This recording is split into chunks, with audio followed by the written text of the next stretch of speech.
ngaji itu harus khotam, harus tuntas. Ya, kebiasaan di ulama itu adalah di kitab-kitab ya, kitab-kitab yang mu'tabarah. Selalu dia bilang begini, kalau yang sudah lalu ma taqaddama, yang telah dahulu, sebagaimana yang sudah disebutkan terlebih dahulu. Lamun di'man wa ma ya'ti, atau ta'akhkhara, yang akan datang. Jadi bagaimana kalau kita bisa mengetahui yang telah lalu kalau kita tidak dari awal? Bagaimana kita mengetahui yang akan datang kalau tidak sampai akhir? Itu kebiasaan ulama seperti itu. Assalamualaikum warahmatullahi wabarakatuh.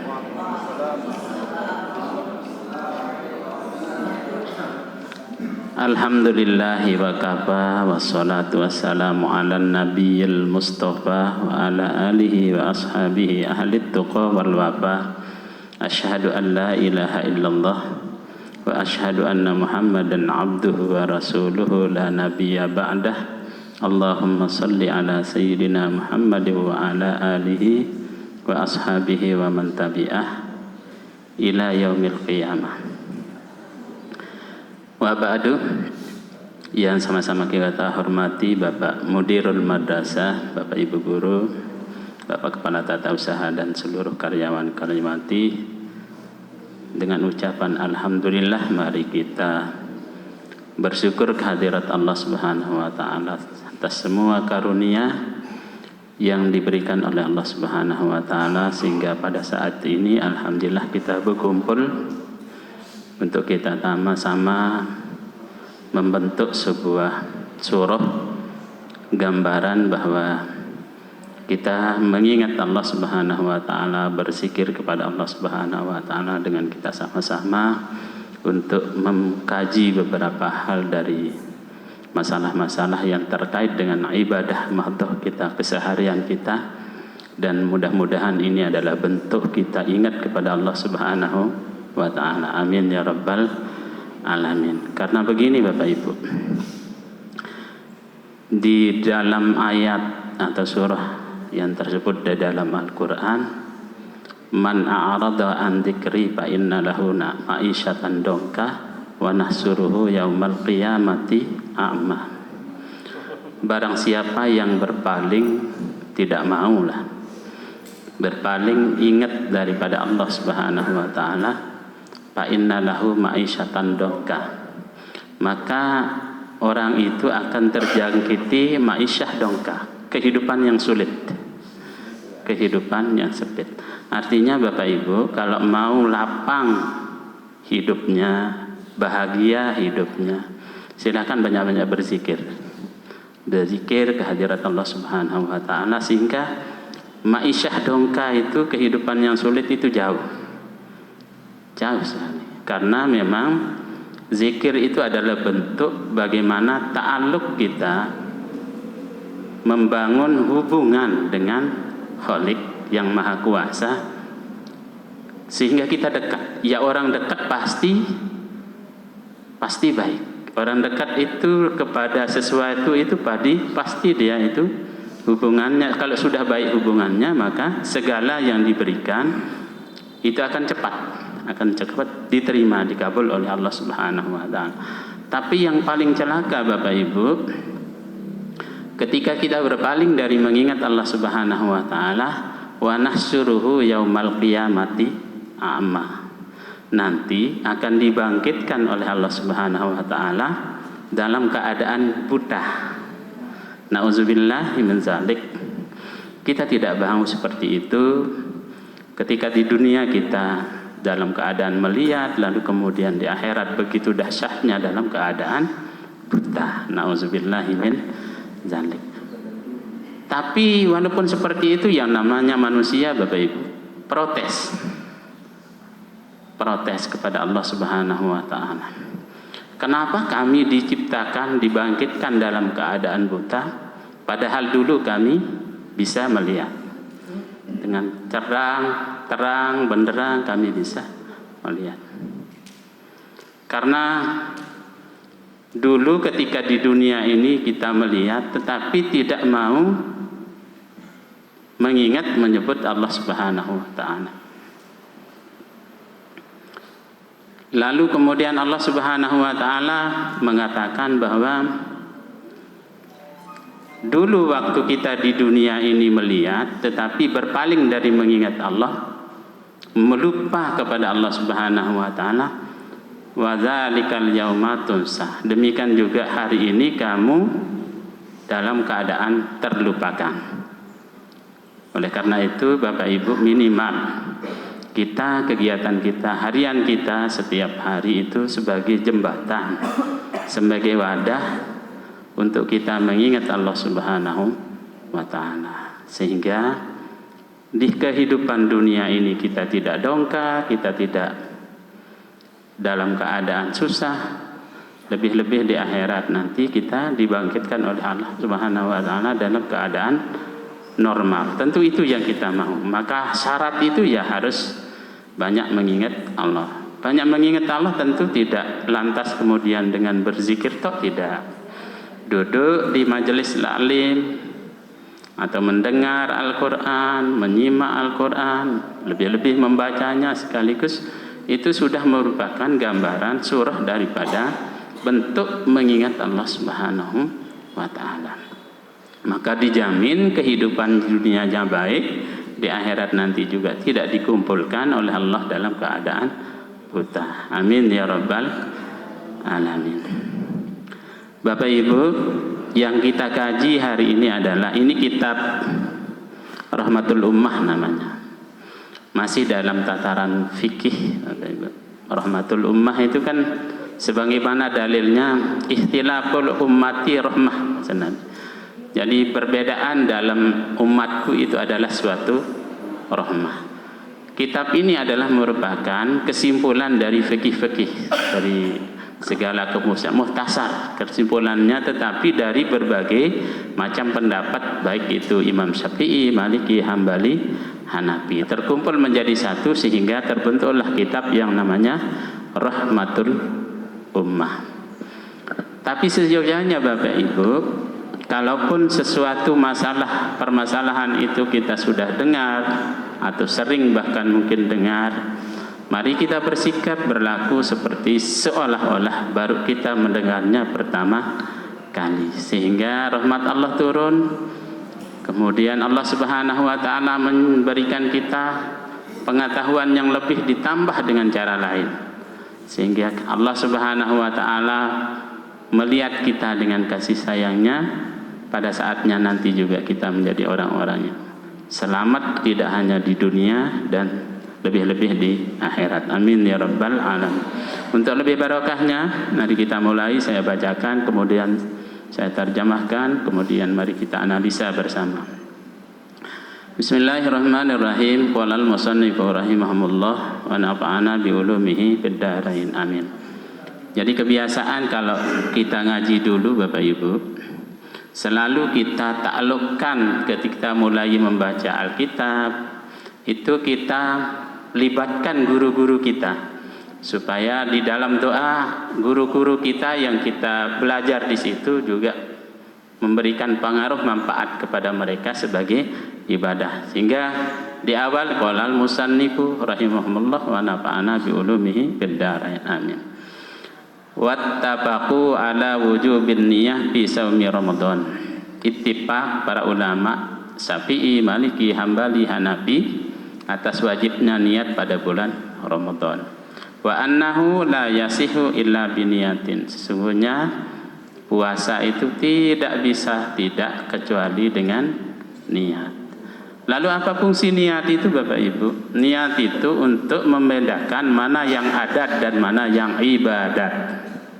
Kali lagi, niat itu berfungsi untuk suatu pekerjaan, membedakan mana yang pegawaian perilaku adat atau perilaku ibadat. Perilaku adat atau perilaku ibadat. Contoh Bapak Ibu, ketika kita berpakaian seperti ini, seperti saya lah, gagah seperti ini, baju saya biru dan sebagainya, itu kalau saya pakai aja, itu enggak nilainya ibadah. Tetapi kalau saya pakai berniat menutup aurat, itu sebagai ibadah. sebagai ibadah. Demikian juga ibu bapak, bapak ibu semua. Bukan hanya untuk berhias, tazayun bukan, tetapi semata-mata untuk menjalani suatu ibadah perintah dari Allah dan Rasulnya, yaitu menutup aurat. Jadilah yang adat itu menjadi ibadat. Lalu apa maknanya ini Bapak Ibu? Di semua lini kehidupan kita bawa dia ke ibadat dengan niat itu tadi. Ibu-ibu biasanya kalau memasak nasi, masak sayur di rumah, itu tidak semata-mata memasak saja, tetapi niat di situ untuk bekal anak sekolah, suami supaya untuk bekalnya ibadah, ada tenaga untuk ibadah. Jadi semua perilaku kehidupan itu akan bernilai ibadah di sisi Allah Subhanahu wa taala. Cuma permasalahannya Bapak Ibu, kita sering lupa dengan itu. Lupa dengan itu. Padahal di dalam semua kehidupan orang beriman ini, kalau kita intip-intip, kalau kita kaji-kaji, tidak ada istilahnya tidak bernilai ibadah. Kalau kita mau, dengan catatan itu tadi, ada ilmunya, ada caranya, antara lain adalah dengan niat Bapak itu. Tentu di dalam hati. Lalu lapas itu bagaimana? Lapas itu untuk menuntun yang ada di dalam hati. Jika terjadi waswasa misalnya, waswas, lalu dilapatkan untuk menuntun hati kita kepada yang benar. Misalnya dalam niat, nawaitu shauma ghadin an adai fardhi syahri. Padahal niat itu di dalam hati itu hanya lapas, tapi itu bisa menuntun untuk yang ada di dalam hati. Jadilah lapas itu menurut Imam Syafi'i jadi sunnah. Kalau berkedudukan sebagai lidaf'il waswa'i, istilahnya kalau untuk mencegah, untuk menolak sifat yang waswas. Baik Bapak Ibu. Wa qala Zafrun min ashabi Abi Hanifah inna shauma Ramadan la yabtakiru ilan niyah. Lamun Imam Hanafi bau ndik meniat Bapak Ibu. Kalau Imam Hanafi, kalau Imam Syafi'i harus niat.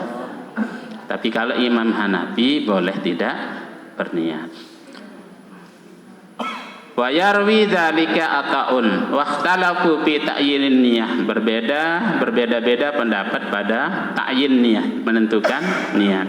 Qala Malik wa Syafi'i wa Ahmad, berkata Imam Malik, Syafi'i dan Ahmad, fi azhari riwayatihi, pada yang jelas akan riwayat-riwayatnya, la budda minat ta'yini, tidak boleh tidak dengan ta'yin. Ta'yin itu apa Bapak Ibu? Ta'yin itu membedakan, menentukan perbedaannya. Apa sih ini? Oh ini qadha, oh ini ada, oh ini fardu, oh ini sunat. Itu sudah ta'yin. Dan di dalam puasa itu Bapak Ibu tidak boleh tidak niat itu setiap hari. Apa istilah fikihnya? Istilahnya fikihnya setiap hari itu adalah ibadatun mustaqillun, ibadah yang mandiri. Hari ini beda dengan hari besok. Jadi mandiri, hari ini ya ibadah puasanya hari ini, besok puasanya besok. Ya gawin niat itu harus setiap hari. Tidak bisa tidak menurut Imam Syafi'i. Tapi kalau menurut Imam Hanafi boleh. Wa qala Abu Hanifah la yajibu ta'ayyun. Berkata Imam Abu Hanifah tidak wajib untuk ta'ayyun. Bal law nawa shauman mutlaqan aw naflan jaza. Bahkan kalau Imam Hanafi, sekiranya kita berniat puasa secara umum atau berniat puasa sunat secara umum boleh. Wakhtalafu fi waqtiha, berbeda-beda pendapat pada waktunya, yaitu waktu niatnya. Qala Malik wa Syafi'i wa Ahmad waktuha fi shaumi Ramadan ma baina ghurubis syamsi ila tulu'il fajris tsani. Waktunya, yaitu Imam Syafi'i, Maliki, Ahmad, waktunya pada bulan Ramadan antara ma baina ghurubis syamsi, antara terbit tenggelam matahari, ila tulu'il fajr tsani, sampai terbit fajar. Jadi niat itu mulai dari tenggelam matahari sampai terbit fajar. Maqala Abu Hanifah yajuzu minal laili, berkata Imam Hanifah boleh mulai sejak masuknya malam. Fa illam janni lailan, apabila dia tidak berniat pada malam hari, ajza tuhu an-niyah ila zawali, dia itu memadai atau boleh niat itu sampai terbit fajar. Alamun Imam Hanafi. Jadi bahkan Imam Hanafi boleh berniat walaupun sudah pagi hari. Tapi pelingim Sami memegang Imam Syafi'i itu tidak boleh. Kalau Imam Syafi'i diniat itu tetap harus di malam hari. Kalau Imam Hanafi boleh di pagi hari. Walaupun Imam Syafi'i juga membolehkan niat walaupun di pagi hari, tetapi dengan catatan perilaku atau perbuatan itu adalah perbuatan sunat, puasa sunat misalnya. Gara-gara dinarat kaken, duduk pawon dinarat nasi, apalagi kanduk dan sebagainya. Menujak puasa baik, boleh. Kalau itu adalah puasa sunat. Nah, tetapi kalau Imam Hanafi, puasa sunat, puasa ndik boleh. Kaza qauluhum bin nazri al-muayyin wa yaqtakiru kullu lailatin ila niyatin mujarradatin indas salasah. Qala Malik yakfi niyatun wahidatun min awwali lailatin minas syahri annahu yasumu jami'uhu. Berkata Imam Malik, yakfihi niyatun wahidatun, boleh niat satu kali niat mulai dari awal puasa min syahri annahu yasumu jami'uhu, puasa selaku sebulan, dengan catatan malam harinya itu malam pertama berniat satu kali niat untuk puasa selaku. Imam Malik nih, andai mau bertaklid Imam Malik untuk jaga-jaga. Misal, laun saya tahu lupa berniat tarawih hendik, kebetulan besul lalu berbuka misal, sangat besu, jangan ke peres, lamut ngangak senggitan kangkung misal, si peres ngangak senggitan kangkung. Kira-kira mana nih? Misal mau ketedeman gitu ya, ketedeman, baru ndikuan niat, bertaklid saja ke Imam Abu Hanifah, pagi hari kita berniat. Atau untuk jaga-jaga Imam Malik, malam pertama, di malam pertama gitu kita niat untuk semua puasa dalam satu bulan. Jadi kalaupun nanti pada saatnya mungkin kita lupa, itu akan terkapar dari itu kalau menurut Imam Malik. Nah, jadi boleh satu kali niat untuk satu bulan menurut Imam Malik, tetapi dengan catatan di malam yang pertama. Artinya kalau malam kedua itu tidak boleh, harus mandiri-mandiri terus setiap malam. Karena ingat bahwa niat itu adalah di dalam puasa terutama adalah ibadatun mustaqil, ibadah yang mandiri. Tiap hari itu berbeda. Wa yasihun naflu bi niyati qabla zawali inda salasah.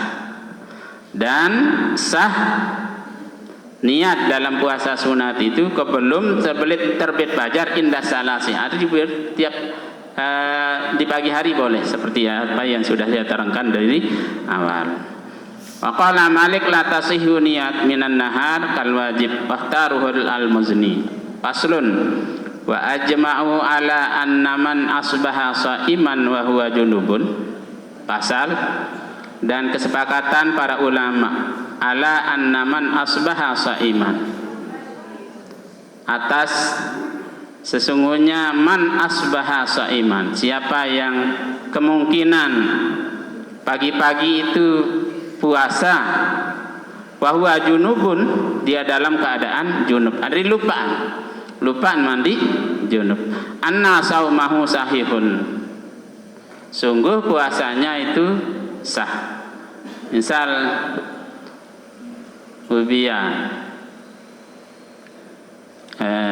berhubungan badan dengan pasangan, kemudian dinuah mandi junub, masih tetap puasanya sah.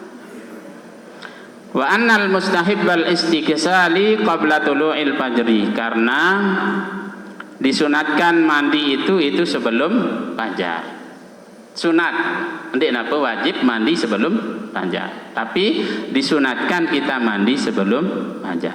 Artinya walaupun dalam keadaan junub sah puasanya, walaupun belum mandi, karena mandi itu sunat sebelum fajar. Alangkah baiknya sebelum fajar, sehingga tidak ada ikhtilaf. Jadi waqala Abu Hurairah wa Salimu ibnu Abdillah yubtilu saumuhum.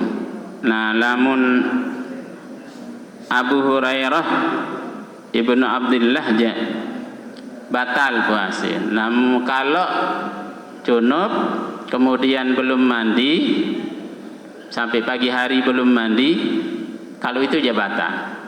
Menujak kembali terjadi batal, karena kan tadinya diawali dengan niat, sehingga seolah-olah dia tidak, seolah-olah batal. Padahal dia mulai puasa baru diawali dengan niat. Nah, menurut dia batal puasanya. Fayumsiku wa yuqdah.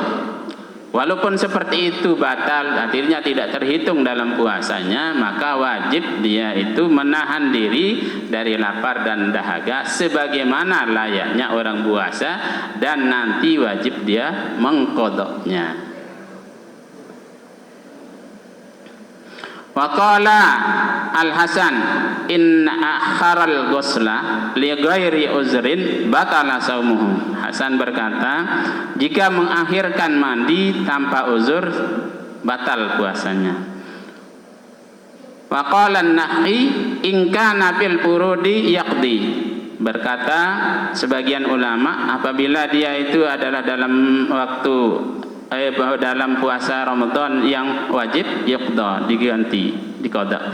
Wattafaqu annal qaziba wal ghibata makruhatani. Kesepakatan ulama, sungguhnya bohong, ghibah, makruhatani lis-saimi, karahatun sadidatun. Keduanya itu adalah perbuatan makruh, perbuatan yang dibenci bagi orang puasa, itu benci makruh yang sangat. Jadi kalau kesepakatan ulama tidak membatalkan puasa, bohong dan ghibah. Tetapi itu adalah pekerjaan yang dibenci oleh Allah Subhanahu wa taala, sangat-sangat dibenci. Ya, jangankan dalam puasa, memang di luar puasa juga itu termasuk perbuatan yang tidak baik, apalagi di dalam puasa. Wa kaza asyatmu, demikian juga mencaci maki, itu makruh. Dalam keadaan puasa kita bohong, ghibah, mencaci maki orang, menghina-hina orang, itu makruh. Dibenci perbuatan itu oleh Allah Subhanahu wa taala, tetapi tanpa merusak puasa. Wa in sahhas saumu bil hukmi, sekalipun perbuatan bohong, kemudian ghibah, kemudian mencaci maki, sah puasanya secara hukum. Secara hukum sah, tetapi itu dibenci oleh Allah Subhanahu wa taala. Karing sepasal nggih aden sa. Lu ilangan timbul masalah bare sing alwe. Yang itu kan girang lamun dengan lombok ni pindah masalah anu loy. Kedi-kedi masalah. Apalagi dalam keadaan patah. Lagu ada pantan tihanu, tihanti. Anti bingkisan atuh ni undek sabu buka je masih jauh-jauh lah.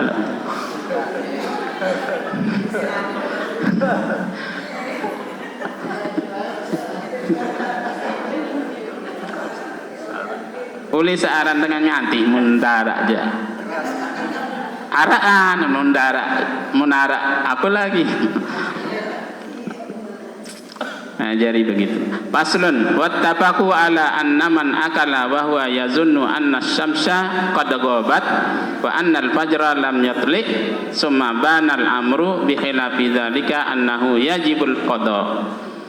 Sepakat ulama, sesungguhnya barang siapa yang makan kemudian dia menyangka bahwa matahari setelah terbenam, fajar masih belum terbit, kemudian jelas bahwa matahari belum terbenam, yajibul qada, wajib dia qada. Misal mutbaran kita dalam perasaan kita sangka bahwa matahari sudah tenggelam, artinya saatnya untuk berbuka.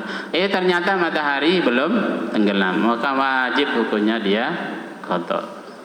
Karena sudah nyata, sudah jelas. Jadi tidak ada hilaf. Wahtalafu fi ma idza nawal khuruj minas saumi. Berbeda pendapat apabila berniat khuruj minas saum, keluar dari puasa, mundik puasa jenis.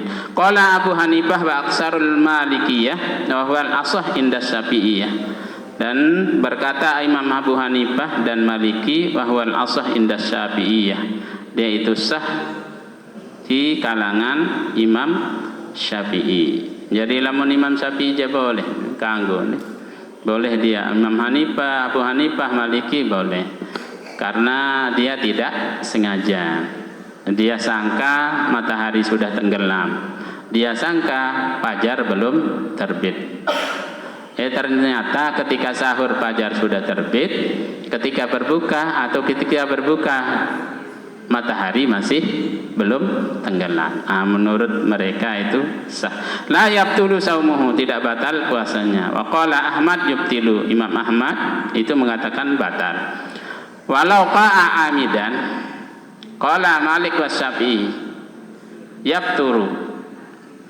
Kalau terjadi muntah secara sengaja, berkata Imam Malik dan Imam Syafi'i itu batal. Jadi seperti yang kemarin, pembahasan yang kemarin. Jadi kalau muntah secara sengaja itu menurut Imam Malik dan Imam Syafi'i dia batal. Begitu hati-hatinya Bapak Ibu para alim ulama. Bahkan begini, kalau di kitab-kitab ada di Tanwirul Qulub ini begini, dia gambarkan begini, seandainya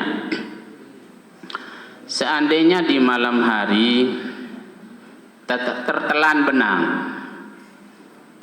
benang yang kelihatan ujungnya di mulutnya.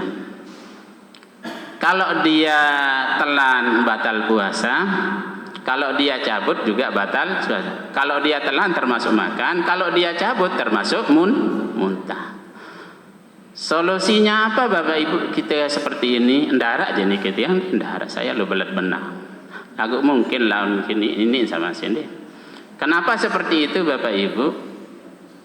Kalau tertelan benang kemudian ada ujung, kan bersentuhan langsung dengan usus di dalam. Sehingga kalau dikeluarkan muntah, kalau dimasukkan dia batal. Jadi tetap dikeluarkan atau dimasukkan batal. Sehingga ulama memberikan solusi dengan catatan, dengan cara bahwa ada perantara, ada peran orang lain. Tetapi peran orang lain ini yang mencabutnya itu dalam keadaan yang dicabutkan itu dalam keadaan lengah, tidak sadar. Sehingga boleh, tidak termasuk muntah, tidak termasuk makan. Jadi ada pihak ketiga, tetapi dicabut dalam keadaan lengah atau tidak sadar, dalam keadaan tidur dan sebagainya. Karena kalau kalian sadar itu kalau dicabut berarti muntah sengaja, kalau ditelan juga makan sengaja, itu menjadikan dia batal. Karena solusinya ya seperti itu.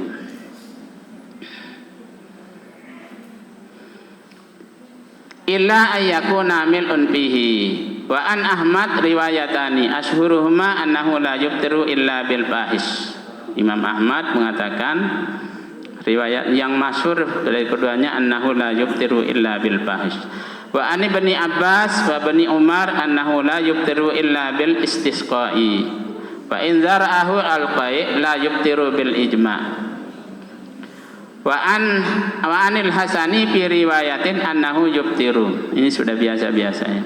Walau baqiya baina asna'ihi ta'amun, andai ada tinggal antara celah-celah gigi itu makanan, au gairihi atau lainnya, fajara bihi riquhu, maka itu akan tertelan oleh liurnya, lam yakturu, dia tidak batal. Lagu ndik sengaja ya.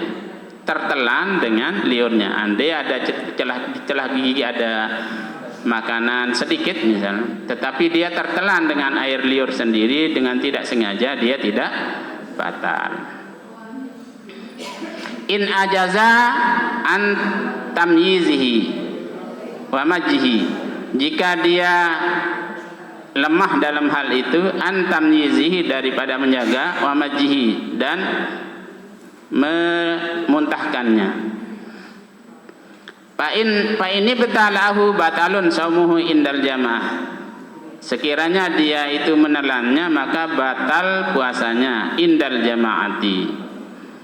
Wa qala Abu Hanifah la yabtulu, Imam Hanafi tidak batal. Wa qaddarahu ba'duhum bil khamsati wal hiknatu tabturu illa fi riwayatin anil Maliki wa zalika qala Daud wa taqtiru bil batil al uzun wal wa illa yabturu inda Syafi'i wa kadzalikal al isti'atu. Jadi begitu Bapak Ibu. Jadi kesimpulannya adalah dalam perilaku ibadah itu atau perilaku yang lain lah, semua itu ada caranya, ada aturannya, ada standar operasional prosedur yang berlaku sah menurut ketentuan Allah dan Rasul yang disyarahkan oleh para alim ulama. Menjadi tugas kita adalah mencarinya dan menuntutnya. Dan Bapak Ibu kita semua, kita sudah melakukan itu. Untuk itu kalau ada hal-hal yang perlu dibahas, dipersoalkan, mari kita diskusikan bersama, mudah-mudahan ada manfaat. Wabillahi taufiq wal hidayah. Wassalamualaikum warahmatullahi wabarakatuh.